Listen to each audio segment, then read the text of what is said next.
Welcome to Relation Tales. Please like this video and subscribe Relation Tales that we're grateful for each and every one of you. Let us know where in the world you're tuning in from. We'd love to hear from you in the comments. Let's begin. I sat on the edge of the bed, my fingers gripping the sheets so tightly that my knuckles turned white.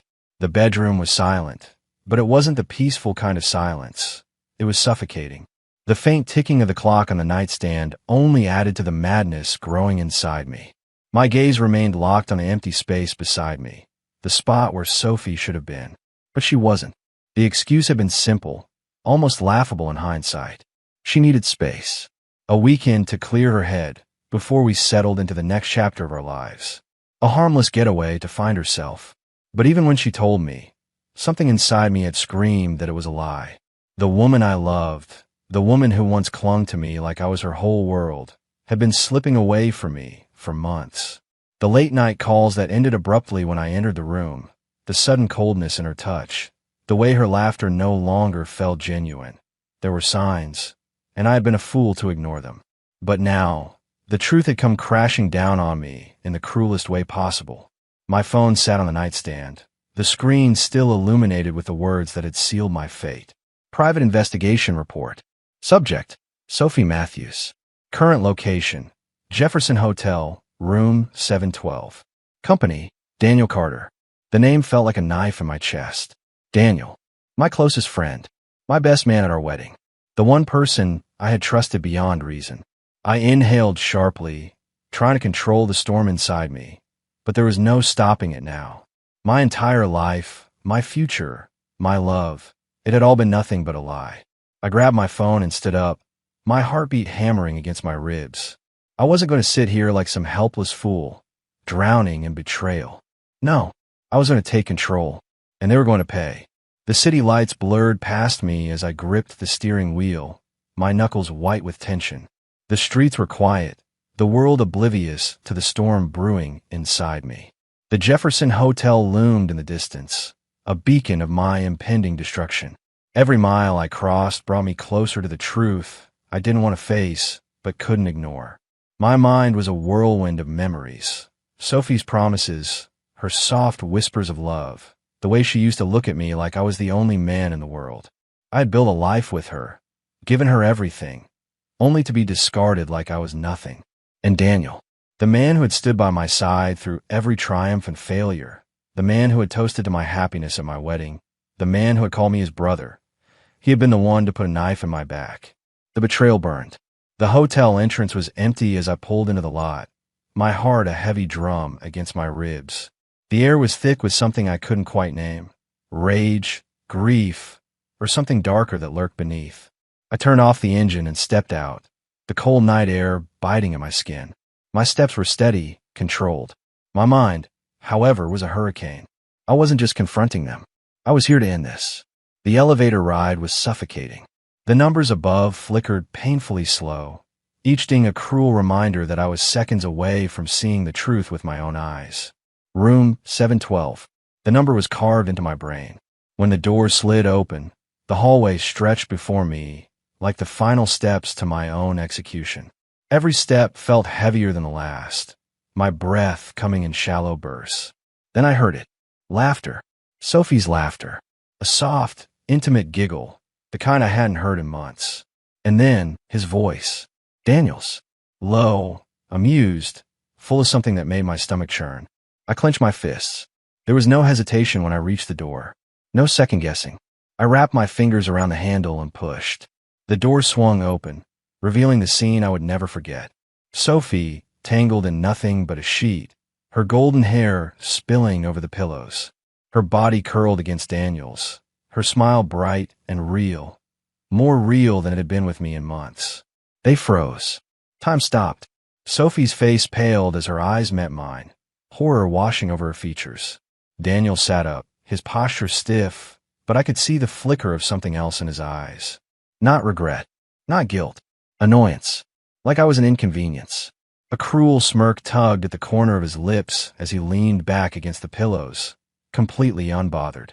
Damn, Ryan, he muttered, dragging a hand through his hair. You really should have knocked. I didn't see red. I saw black. And That was when the storm inside me broke. The moment the words left Daniel's mouth, the dam holding back my rage shattered. Before I could think, before I could even process what I was doing, my fist connected with his jaw.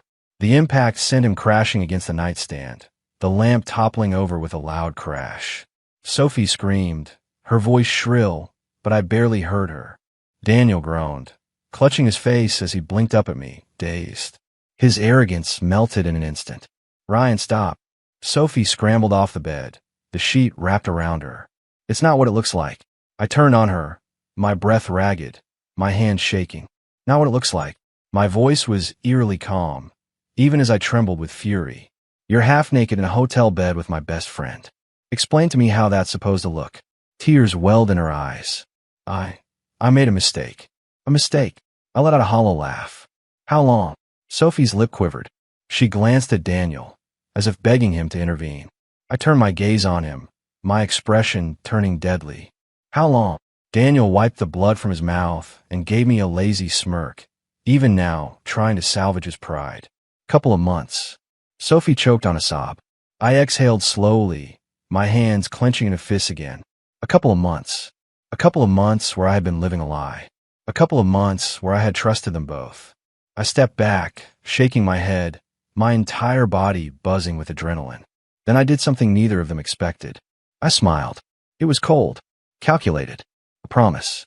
Sophie flinched. Daniel frowned. They had no idea. I wasn't walking away in defeat. I was walking away to plan their destruction. And when I was done, neither of them would have anything left. I walked out of that hotel room, but I didn't leave as a broken man. No, that version of me had died the second I saw Sophie tangled in sheets that weren't mine, her lips parted in laughter meant for someone else. The air outside the Jefferson Hotel was thick, the neon glow of streetlights flickering against the pavement. I leaned against my car, my hands gripping the metal so tightly I thought I might dent it. My body was still vibrating from the adrenaline, the ghost of my punch still tingling in my knuckles. I had expected anger. I had expected guilt, remorse, something. But Daniel had only smirked. Smirked. That single expression had told me everything I needed to know. He hadn't just taken my wife. He had relished it. He had done it knowing exactly what it would do to me, knowing I would eventually find out. He had wanted me to. And Sophie, she had crumbled the moment I saw her, her perfect little world crashing down in an instant. But was it guilt? Or was it regret that she had been caught? I scoffed under my breath. It didn't matter. Not anymore. The old Ryan, the man who had trusted blindly, who had given everything, was gone. Now I was someone else. And this wasn't over. Not even close. I slid into my car, gripping the steering wheel, and stared out at the city stretching before me. I wasn't thinking about what I had lost anymore. I was thinking about what I was going to take. Everything. Sophie and Daniel weren't just going to suffer. They were going to drown in the consequences of what they had done. I turned the key in the ignition, the engine roaring to life. It was time to begin. I didn't go home. Home was a graveyard of memories now, filled with ghosts of laughter and whispered promises that had meant nothing. I couldn't stand the thought of sleeping in the bed where Sophie had once curled up beside me, where I had imagined a future that would never come to pass. Instead, I drove aimlessly through the city, my mind turning over every possibility, every path that would lead to their downfall. I wasn't going to do something stupid. I wasn't going to let my rage make me reckless. No, I was going to be smart about this. And smart revenge? That required patience. I pulled my phone from my pocket, scrolling through my contacts until I found the name I was looking for. Noah Carter, Daniel's older brother, a man who despised him more than anyone else. I hit the call button, and after 3 rings, a familiar voice answered, groggy and irritated. Who the hell is calling me at this hour? I smiled, my grip on the steering wheel tightening. Noah, I said smoothly. It's Ryan. There was a pause, then a slow, knowing chuckle. Well, haven't heard from you in a while. What's the occasion? I leaned back in my seat, my smirk mirroring the one Daniel had given me earlier. I think we have a mutual interest in ruining someone's life. Another pause. Then Noah's laughter rang through the line. I'm listening. Noah and Daniel had always been rivals. Growing up, they had fought over everything. Grades, their father's approval, business deals. Noah had taken over their family's real estate company, while Daniel had always been the reckless, arrogant younger brother who lived in his shadow. For years, Noah had tried to keep him in check. And for years, Daniel had tried to outdo him. But now, I was going to give Noah something far more valuable than any business deal. I was going to hand him Daniel's downfall on a silver platter. I met Noah at a bar downtown, a place quiet enough that we wouldn't be overheard. When I walked in, he was already seated in a booth, a glass of whiskey in his hand. His sharp green eyes met mine, assessing. "Ryan," he greeted, tipping his glass slightly. "To what do I owe the pleasure?" I slid into the seat across from him, my expression unreadable. "I need your help." Noah leaned back, amused. "That's a first. What kind of help are we talking about?" I exhaled slowly, then met his gaze. "Your brother. He's been screwing my wife behind my back for months." Noah didn't even blink. Then, after a moment, he took a slow sip of his whiskey and let out a dark chuckle. "Well," he said, setting his glass down, "I can't say I'm surprised." I raised an eyebrow. Noah tilted his head slightly. "Daniel's always been a selfish prick. But messing with your wife, that was stupid, even for him." I leaned forward, my voice low. "I don't just want to get even, Noah. I want to destroy him." Noah smirked. "And you want my help to do it?" I nodded. For a moment, he considered me, his fingers tapping lightly against the table. Then, he let out a slow exhale and grinned. "All right," he said. "Let's burn him to the ground." Destroying Daniel wasn't going to be quick. It had to be methodical. Noah had access to everything. Daniel's finances, his investments, his business deals. And more importantly, he had dirt on him. A lot of it. As we sat in that dimly lit bar, Noah laid out everything he knew. Daniel was in deep with some shady investors.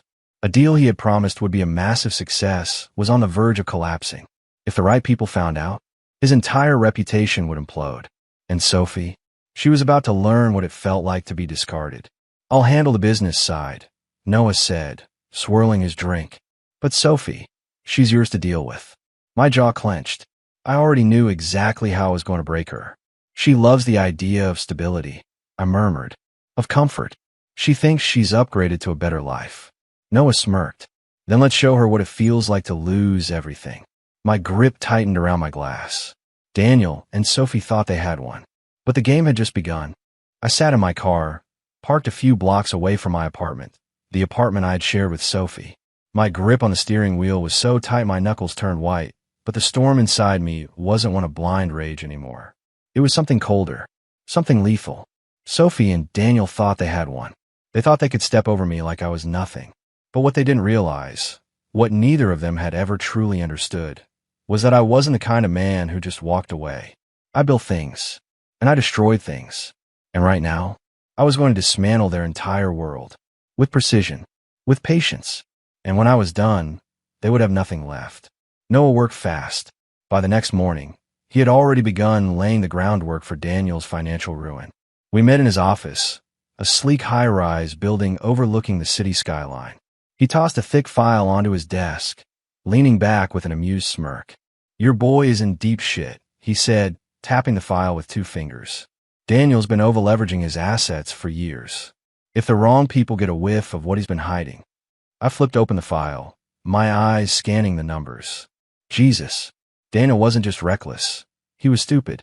He had built a house of cards, borrowing against business deals that weren't even finalized yet. If just one of them collapsed, the whole thing would come crashing down. "What do you need from me?" I asked, my voice steady. Noah grinned. "Just sit back and watch." It started small. A few anonymous tips to the right investors. A quiet withdrawal of funds from key projects. Rumors began circulating in the financial world. Whispers that Daniel Carter's empire was built on nothing but hot air. By the end of the week, the pressure was mounting. I watched from the sidelines as Daniel scrambled to do damage control. He was putting out fires left and right, but he didn't even know where they were coming from. And the best part, he hadn't even felt the worst of it yet. Sophie was next. She had chosen Daniel. She had betrayed me and expected a better life in return. But what she was about to learn was that she had tied herself to a sinking ship. It started with her social life. Sophie had always cared about appearances, being seen in the right places with the right people. But suddenly, invitations stopped coming. People she thought were her friends distanced themselves, whispering behind her back. Then came the money. Daniel had promised her a comfortable life. But now, his credit card were getting declined. His bank accounts were being frozen. And Sophie, she was starting to panic. I could almost taste her regret. But I wasn't done yet. Not even close. It had been 2 weeks since I walked into that hotel room and saw my world shatter. 2 weeks of carefully calculated destruction. 2 weeks of watching Daniel's business collapse. 2 weeks of watching Sophie unravel. And now it was time for the final blow. I had something they didn't. Time. Patience. Control. But Daniel, he was desperate. He was reckless. And desperate, reckless men made mistakes. So I set the trap. Noah had arranged a fake business deal. One that Daniel couldn't afford to pass up. A golden opportunity that would save him from financial ruin. Daniel took the bait without hesitation. And the moment he did, his entire empire crumbled. I sat in my office, sipping my coffee as I watched the news break. Daniel Carter's investment firm under investigation for fraud. Stock prices plummet amidst allegations of financial misconduct. Daniel was finished. And Sophie, she was drowning with him. I could picture the moment she realized what was happening, how the foundation of her new life was crumbling beneath her feet. I had given her everything, and she had thrown it away for this. A man who couldn't even keep himself afloat. The poetic justice of it was almost too perfect. But I wasn't done yet. Not until they both knew exactly who had orchestrated it all. Daniel called me. His voice was raw, filled with the kind of desperation that only came when a man realized he had lost everything. "You did this," he growled. "You son of a bitch." I leaned back in my chair, a slow smile spreading across my face.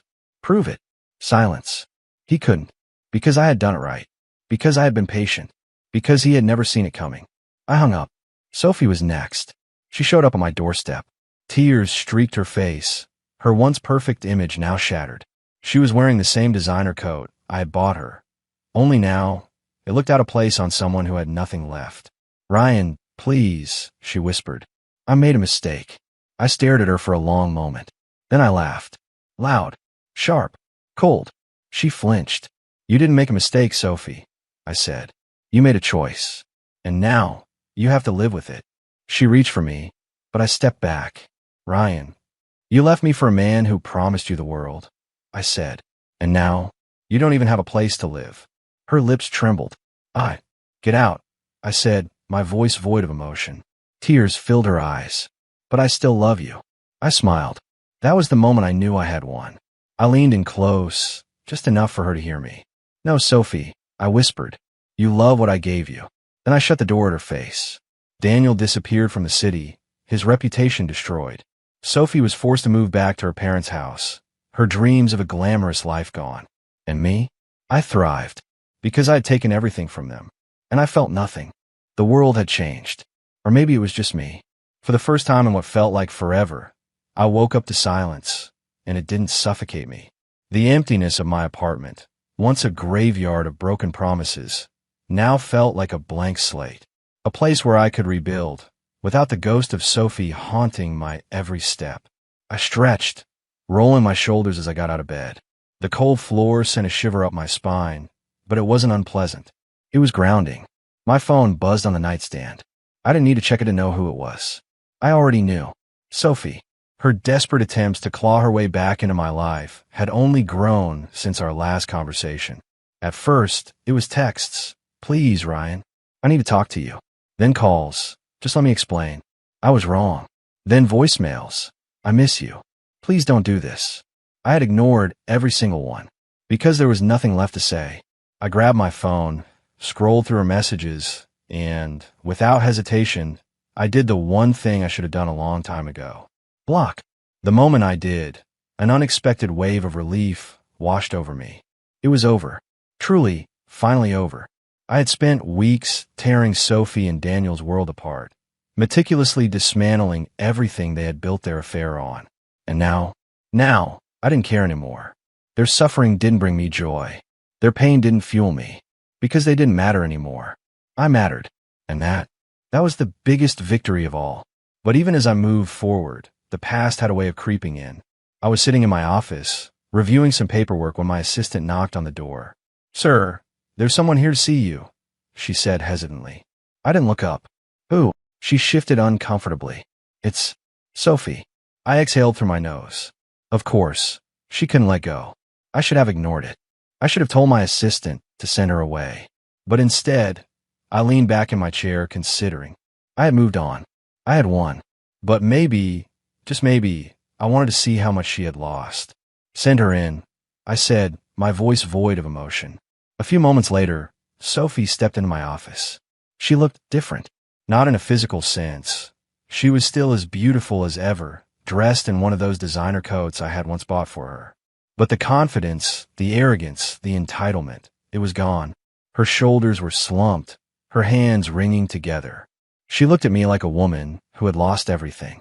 Ryan, she breathed, her voice barely above a whisper. I stared at her, waiting.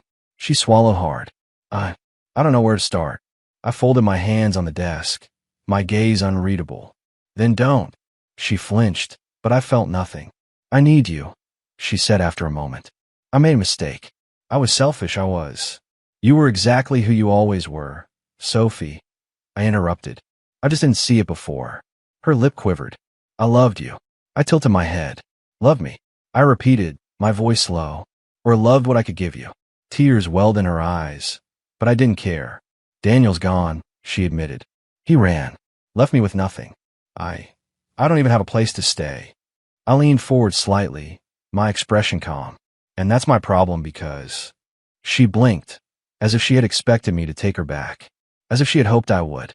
But that was the thing about betrayal. Once the trust was gone, there was nothing left.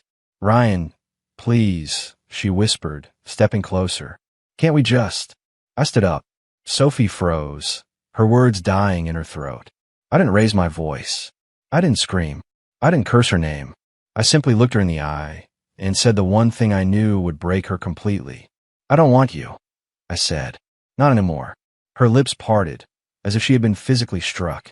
And then, for the first time since this all started, she truly understood. She had lost me. Forever. Without another word, I walked to the door and held it open.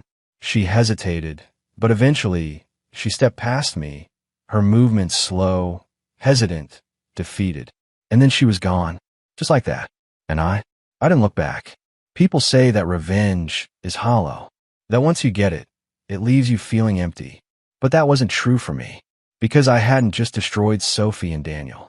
I had rebuilt myself, stronger, smarter, untouchable. I wasn't the man who had begged Sophie to love me anymore. I was the man who had walked away, head held high, knowing I was worth more. And for the first time in my life, I was at peace. Months passed. I moved on, grew my business, focused on myself. And then, one night, as I was walking down the street, I heard a familiar voice. Ryan. I turned. Sophie. Her hair was shorter now, her makeup minimal. She looked normal, like just another woman in a crowd. I raised an eyebrow. Sophie. She hesitated. I just wanted to say, I get it now. I didn't respond. She gave a small, sad smile. You were the best thing that ever happened to me. And I threw it away. She waited, as if expecting me to say something, to give her closure, to give her a reason to hope. But I had nothing left to give her. I simply nodded. And then I walked away. This time, for good. This wasn't a love story. This wasn't a tragedy. This was the story of a man who refused to be broken. A man who lost everything and built himself back up, stronger than ever. And as I stood at the top of my world, looking down at the city that had once swallowed me whole, I smiled. Because I knew one thing for certain. I had won.